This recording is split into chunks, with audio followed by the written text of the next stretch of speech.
भाग्य भरोसे ऋषभ पंत बने आईपीएल के सबसे महंगे खिलाड़ी।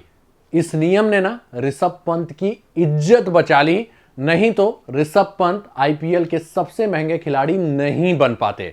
आप सोच रहे होंगे कि ये मैं क्या बोल रहा हूं, ऋषभ पंत तो यार लखनऊ सुपर जायंट्स ने 27 करोड़ में उन्हें खरीदा है, तो आईपीएल के सबसे महंगे खिलाड़ी हैं, बिडिंग में लिए गए हैं, तो इसमें भाग्य का कहां से नाम आ गया। लेकिन अगर मैं रियलिटी आपको बताऊं ना, तो भाग्य के कारण ही ऋषभ पंत 27 करोड़ में बिके हैं। अगर ये नियम नहीं होता तो फिर हो सकता था कि ऋषभ पंत सबसे महंगे खिलाड़ी नहीं होते। हो सकता था नहीं, लगभग कंफर्म था कि वो सबसे महंगे खिलाड़ी नहीं होते और श्रेयस अय्यर आईपीएल के सबसे महंगे खिलाड़ी होते। नमस्कार, मैं हूं आपका फेवरेट सिद्धांत त्रिपाठी और इस वीडियो में हम बात करने वाले हैं उस भाग्य वाली चीज की जिसके कारण ऋषभ पंत आईपीएल के सबसे महंगे खिलाड़ी बने हैं। और आखिर वो कौन सा नियम था जिसने पंत की इज्जत बचा ली है। तो देखिए, आईपीएल ऑक्शन होने वाला था, लेकिन उससे पहले सब लोग मान के चल रहे थे कि आईपीएल का सबसे महंगा खिलाड़ी ऋषभ पंत होंगे। रीजन, कप्तानी के दावेदार हैं, कप्तानी आप अपने साथ देते हैं, अटैकिंग प्लेयर हैं, फॉर्म अच्छा चल रहा है, ऊपर से कीपिंग बैकअप, अब इससे ज्यादा क्या लेंगे। और सबसे बड़ी बात कि बाकी सारे जो अच्छे प्लेयर हैं वो रिटेन हो चुके थे, तो लोग मान के चल रहे थे कि भैया ऋषभ पंत ही सबसे महंगे खिलाड़ी होंगे और उनके लिए टीमें 30-30 करोड़ बचा के रखी है। मतलब अफवाह खूब चल रही थी, ठीक है। और जो हम लोग मान के चल रहे थे वही हुआ, ऋषभ पंत ही सबसे महंगे खिलाड़ी हुए 27 करोड़ में। लेकिन जानते हैं कुछ यहां पे ट्विस्ट था। क्या ट्विस्ट था देखेंगे। तो सबसे पहले जो है कि देखिए, एलएसजी ने 27 करोड़ में खरीदा है किसको, ऋषभ पंत को। यहां पे आपको एक इमेज दिखाई दे रहा होगा, क्या दिखाई दे रहा है कि जो इनके मालिक हैं हर्ष गोयनका 7 का वो दिखा रहे हैं, ठीक।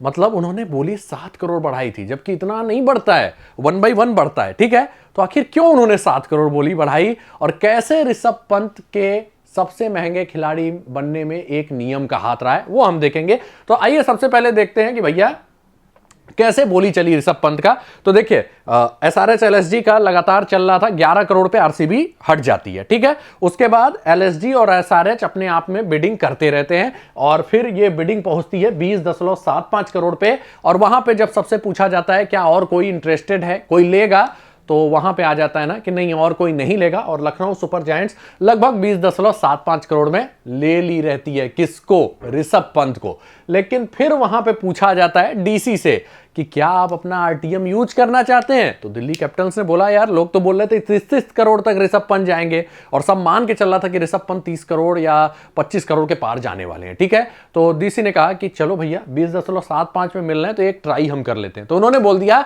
कि हाँ हम आरटीएम लेंगे, ठीक है। तो आरटीएम का एक रूल है, जानते हैं क्या, कि आरटीएम के बाद अब आप एक ही बोली, जो भी पिछली वाली टीम थी जो उनको ले रही थी वो एक ही बोली बढ़ा सकते थे और उसका कोई लिमिट नहीं है। उनको उतना बोली बढ़ाना पड़ेगा अगर उस प्लेयर को लेना है कि दूसरा मैच ना कर पाए। और यहीं पे था सबसे बड़ा ट्विस्ट, क्योंकि डीसी हो सकता है कि ऋषभ पंत पे मूड यही बनाई हो कि हम 22-23 करोड़ ही खर्चा करेंगे, लेकिन इनको नहीं मालूम था, लखनऊ सुपर जायंट्स को नहीं मालूम था कि उनका कितना बड़ा मूड है, कहां तक वो जाएंगे। तो लखनऊ सुपर जायंट्स मूड बना के आई थी कि हमें पंत को लेना ही था, क्योंकि ये शुरुआत से ऋषभ पंत के पीछे थे, ठीक है। तो लखनऊ ने मूड बनाया हुआ था पूरा और सीधे सीधे डीसी ने जब आरटीएम कर दिया तो लखनऊ को यह लगा कि अगर हम थोड़ा सा बोली बढ़ाएंगे ना तो ऋषभ पंत को क्या पता आरटीएम लगाकर डीसी ले लेगी। बस यहीं पे सबसे बड़ा ट्विस्ट था और यही रूल था जिसने ऋषभ पंत की इज्जत बचा ली।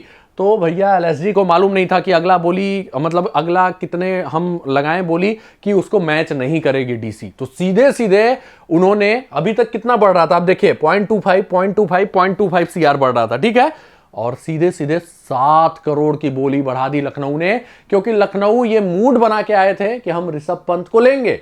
लेकिन उन्हें यह नहीं मालूम था कि डीसी कहां तक उनको मैच करेगी।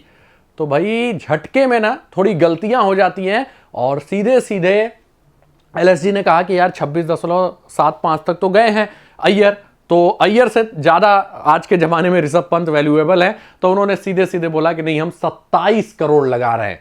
और वहां पे डीसी बोलती है नहीं 27 करोड़ कुछ ज्यादा है, हम नहीं लेंगे। मतलब यहां पे अनसर्टेनिटी था, भाग्य वाली चीज थी जिसके कारण ऋषभ पंत 27 करोड़ पे गए।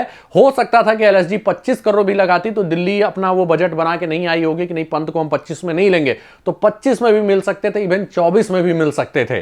क्योंकि और कोई टीम टक्कर में नहीं थी। केवल और केवल मुकाबला अब यहां पे एलएसजी और डीसी में बचा था, और हो सकता है कि डीसी ने मूड 25 करोड़ का ही बनाया हो, लेकिन इन्हें नहीं मालूम था कि हम कितना लगाएं कि डीसी मैच ना करे। और बस यहीं पे ऋषभ पंत का भाग्य चमका और ऋषभ पंत सबसे महंगे खिलाड़ी हो गए, क्योंकि अनसर्टेनिटी थी वहां पे। आरटीएम का रूल ही ऐसा था कि एक ही बार बोली ये बढ़ा सकते थे। अगर उसमें ऑप्शन होता कि एलएसजी फिर ये भी बताते अपना और इनके साथ बिडिंग वार करती, अगर ऐसा ऑप्शन होता तो शायद कम में मिल जाते ऋषभ पंत। लेकिन इस रूल ने ऋषभ पंत की इज्जत बचा ली। नहीं तो फिर मैं क्यों बोल रहा हूं इज्जत बचा ली, क्योंकि सब लोग मान के चल रहे थे ऋषभ पंत इस आईपीएल के सबसे महंगे खिलाड़ी होंगे। लेकिन अगर ये 27 की जगह 25 ही करते और डीसी मैच नहीं करती, क्योंकि चांसेस थे उसके, क्योंकि 27 को मैच नहीं किया डीसी ने, तो चांसेस थे कि डीसी शायद 25 करोड़ के ऊपर नहीं जाती और पंत 25.5 पे ही शायद एलएसजी के पाले में आ जाते, और तब ऋषभ पंत सबसे महंगे खिलाड़ी नहीं होते और फिर उनके साख पर एक बट्टा लगता, क्योंकि सब लोग मान के चल रहे थे कि ऋषभ पंत इस आईपीएल के सबसे महंगे खिलाड़ी होंगे, क्योंकि मुकाबले में बड़े खिलाड़ी नहीं थे। कोहली पहले रिटेन हो चुके हैं, बड़े बड़े खिलाड़ी सूर्या, बुमराह सब पहले से ही रिटेन होके अपने टीमों में हैं। तो जाहिर सी बात है कि ऋषभ पंत को ही सबसे महंगा खिलाड़ी होना था, लेकिन उसमें भाग्य का सबसे बड़ा योगदान रहा।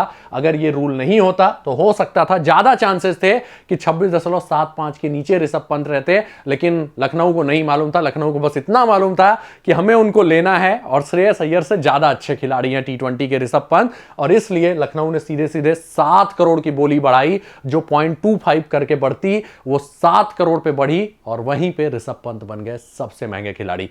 तो इसीलिए मैं बोल रहा हूं भाग्य का योगदान ज्यादा था, इस रूल का योगदान ज्यादा था। नहीं तो शायद श्रेयस अय्यर इस आईपीएल के सबसे महंगे खिलाड़ी होते, ऋषभ पंत नहीं होते। आप भी कमेंट करके बताइएगा कि ऋषभ पंत के सबसे महंगे खिलाड़ी बनने में भाग्य का योगदान था कि नहीं था, और जो मैं बोल रहा हूं वो सही था कि नहीं। तो एक नया रूल आपको पता चला होगा, इसको भी शेयर कर दीजिएगा। मिलेंगे अगले वीडियो में कुछ नए अपडेट्स के साथ। धन्यवाद। जय हिंद, जय भारत।